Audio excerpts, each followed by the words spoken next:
अच्छा, अब ये टाइप्स ऑफ फंक्शंस पढ़ रहे थे। अब एक फंक्शन की टाइप है अलजेब्राइक फंक्शन। ठीक है, अलजेब्राइक फंक्शन क्या कहलाता है? देखो, अलजेब्राइक फंक्शन नाम से पता चलेगा जिसके अंदर अलजेब्रा यूज हो रही हो। अलजेब्रा से मुराद x y z इस तरीके से हो, f of x is equal to 1 upon x या x square is equal to 1 upon 1 plus x square divided by x, या इस तरीके से हो कि 1 minus x square divided by x minus का 1, इस तरीके से लिखा हो जिसमें क्या हो, अलजेब्राइक एक्सप्रेशन यूज हो रहे हो। ठीक है, जिसमें क्या हो, अलजेब्राइक एक्सप्रेशन क्या हो, यूज हो रहे हैं। अलजेब्राइक एक्सप्रेशन क्या होता है? जिसमें क्या होती है, दो चीजें होती हैं, एक वेरिएबल और एक कांस्टेंट होते हैं। ठीक है, तो ऐसा फंक्शन जिसके अंदर क्या हो, अलजेब्रा यूज हो रही है, वो क्या कहलाता है? Algebraic function. मतलब ये दो फंक्शन इज नॉन है, क्या दो फंक्शन, या इसकी डेफिनेशन इस तरीके से होगी कि the algebraic function, the function f is said to be algebraic if it is in the if it is in the form of algebraic expression। ठीक है, जो algebraic expression में क्या हो, रिप्रेजेंट हुआ हो या लिखा हुआ हो, तो वो क्या कहलाता है? algebraic function. इसके बाद आपसे पॉलिनोमियल फंक्शन में डायरेक्ट करूँ, ये डेफिनेशन नहीं लिखा है, एक सिंपल उसमें पता चल जाएगा। पॉलिनोमियल फंक्शन क्या कहलाता है भाई? जिसके अंदर पॉलिनोमियल हो। अब पॉलिनोमियल क्या होता है, सबसे पहले ये पता होना चाहिए, an x की power n plus an minus 1 x की power n minus 1 plus an minus 2 x की पावर n माइनस 2, इस तरीके से चलता जाएगा और a naught is equal to इस तरीके से, जिसके अंदर क्या हो, पॉलिनोमियल हो। और यहाँ पर मेरा आपने ये बताना है कि a नॉट, a1, a2 और an ये कहाँ से बिलोंग करते हैं? रियल नंबर, कांस्टेंट है, कोएफिशिएंट है। और जो ये x की पावर है, ये क्या होनी चाहिए? n belongs to whole number. ये क्या हो, 0 भी हो सकती है, 1 भी हो सकती है, 2 भी हो सकती है, 3 भी हो सकती है। अब जैसे कि एक फंक्शन देखता हूँ, ये पॉलिनोमियल फंक्शन है, x square plus 10x plus 5। आपने एक फंक्शन लिखा f of x is equal to 10x की पावर 9 प्लस 5 upon 11 x की पावर 6 प्लस 5x प्लस 6। ठीक है, ये भी क्या है? पॉलिनोमियल फंक्शन है। क्यों? क्योंकि पॉलिनोमियल है, जिसके अंदर पॉलिनोमियल आ गया और वो फंक्शन हो, तो वो क्या कहलाता है? पॉलिनोमियल फंक्शन है। ठीक है,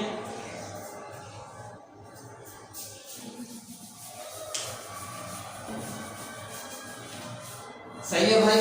अलजेब्राइक फंक्शन जिसके अंदर अलजेब्राइक एक्सप्रेशन हो, वो अलजेब्राइक फंक्शन।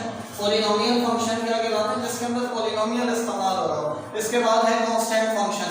अब कांस्टेंट फंक्शन का मतलब क्या है? कांस्टेंट फंक्शन जो है इस तरीके से डिफाइन है कि f of x is equal to a या f of x is equal to c।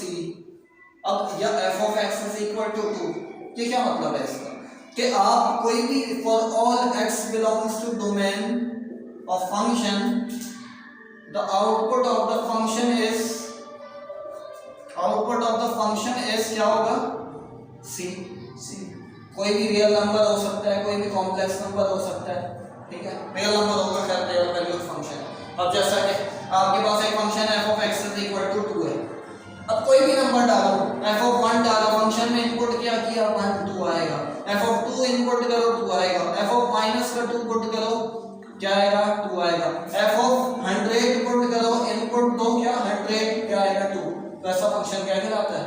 इधर ऐसा फंक्शन क्या कहलाता है? Constant function. कांस्टेंट फंक्शन का मतलब ये है कि आप आउटपुट कुछ भी दो, इनपुट क्या होगा? सिर्फ एक ही मिलेगा। जैसे अगर इसको ग्राफिकली देखें, इनपुट दे रहा हूँ 1 0 2 मिला, 0.1 दिया 1 मिला, 2 मिला, मतलब यहाँ से कुछ भी इनपुट रखता जाऊंगा मिलेगा यही। तो इस तरीके से क्या आएगा? एक वर्टिकल लाइन और हॉरिजॉन्टल लाइन आ जाएगी। ठीक है, ग्राफिकल रिप्रेजेंटेशन है किसकी?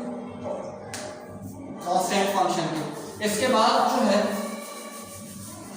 इसके बाद क्या है? इसके बाद एक फंक्शन की टाइप है, उसको कहते हैं आइडेंटिटी फंक्शन। आइडेंटिटी फंक्शन का मतलब क्या है? आइडेंटिटी फंक्शन इस तरीके से रिप्रेजेंट किया जाता है, f of x is equal to x। आप कुछ भी इनपुट दोगे, उठ के वही आउटपुट आ जाएगा। जैसे कि फंक्शन है, ये फंक्शन ये आइडेंटिटी फंक्शन की टाइप है भाई। ऐसा फंक्शन जो जिसके अंदर इनपुट कुछ भी दो, आउटपुट क्या होगा? वही आएगा, सेम नहीं होगा, वही आएगा। एक तो हमने कांस्टेंट फंक्शन पढ़ा ना, कांस्टेंट फंक्शन ये है कि इनपुट आप कुछ भी दो, आउटपुट क्या होगा? कांस्टेंट नंबर होगा, एक ही होगा।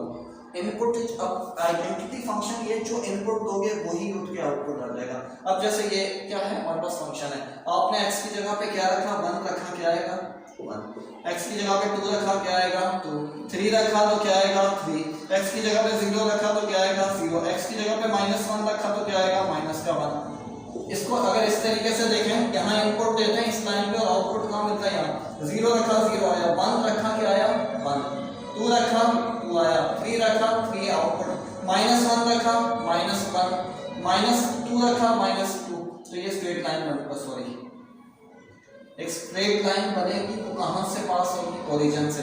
तो ये कौन सा फंक्शन कहलाता है, इस फंक्शन की टाइप है आइडेंटिटी फंक्शन। आइडेंटिटी फंक्शन क्या है, जो इनपुट दोगे वही आउटपुट आएगा, 1 डालोगे 1, 2 डालोगे 2, 3 डालोगे 3, ठीक है। इसके बाद जो है अब इसके बाद एक और फंक्शन की टाइप देखते हैं हम। इसके बाद आता है फंक्शन की एक टाइप है इवन फंक्शन।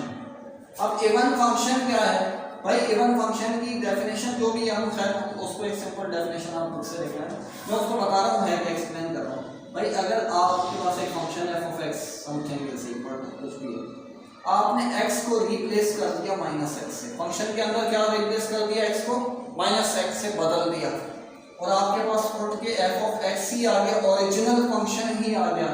तो इसका मतलब ये जो ये वाला फंक्शन था ये क्या था, इवन फंक्शन। क्या मतलब है देखते हैं। मैंने एक फंक्शन लिया f(x) = x², ठीक है, चेक करना है कि इवन है या ऑड है। क्या करूं, x को जहां x है वहां क्या सब्स्टिट्यूट कर दूं -x, x² की जगह पे क्या है, x की जगह पे क्या आएगा -x, होल पर क्या है स्क्वायर, स्क्वायर माइनस को क्या करेगा खत्म करेगा, ठीक है, स्क्वायर माइनस को क्या करेगा खत्म करेगा। x² क्या था f(x) का, x² की जगह पे क्या लिखूंगा मैं f(x)। ये कौन सी कंडीशन आ गई, इवन वाली आ गई। मैंने x को रिप्लेस किया, दोबारा से वही आ गया, कोई फर्क नहीं पड़ा माइनस के होने से। इसका मतलब कौन सा फंक्शन है ये, इवन फंक्शन। अब मैं इसको ड्रॉ करूं, करा इस ये इवन फंक्शन है, मैं इसको ग्राफिकल नोटेशन में ड्रॉ करूं तो ये होता है पैराबोला बनता है, ठीक है, पैराबोला मतलब पैराबोला इसकी एप्लीकेशन जो आप वो देखते हो ना, ये क्या कहते हैं इसको,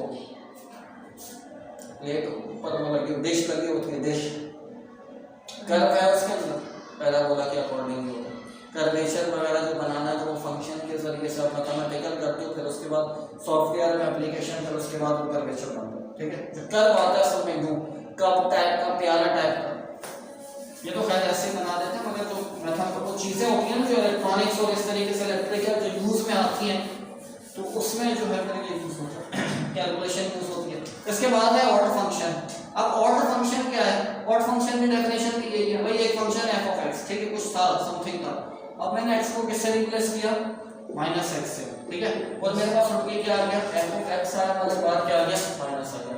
एग्जांपल समझ में आपको इससे आएगा। अच्छा आपने लिया x3, क्या लिया x3, क्या करना है, फंक्शन को किससे बदलना है, x को किससे बदलना है माइनस से, जहां जहां x है वहां वहां क्या सब्स्टिट्यूट कर दो माइनस का x³